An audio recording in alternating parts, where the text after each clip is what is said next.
Okay, so what we're going to do is we're going to type ADC, AutoCAD Design Center,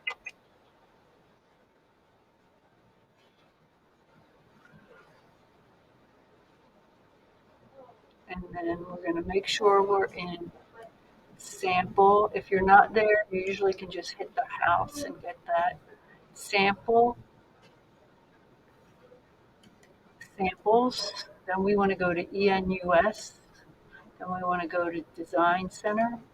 Then we want to go to, let me stretch this out, Fasteners US and blocks. So we're going to get the hex bolt. That's what we're working with. We're going to drag it into our drawing.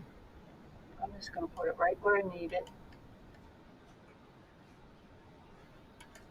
And I'm going to zoom in and scale it up to be the right size.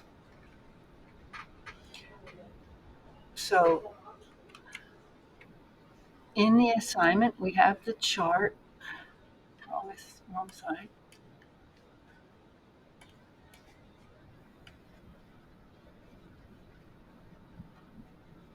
Okay, I got to go to our assignment. We have the chart for typical sizes, standard sizes. So if we go down here, hex bolt chart, M hex bolt, that's what we're working with, an M hex bolt. And we're working with an M20 for this particular exercise. The M20, I'm going to measure the hex, the height, the head thickness. That's this. I'm going to measure the head thickness for the M20 is 12.88 right there.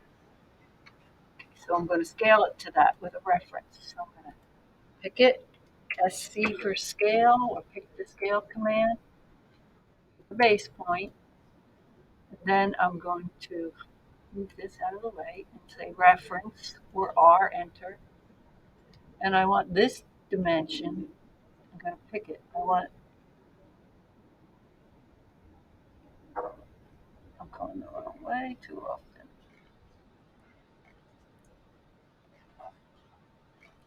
All right, that's big enough. So I want the dimension from here to here to be, let's do it again, enter, scale, base point, reference. I want this distance to be 12.88. When I zoom out, zoom extents, we have the size we need.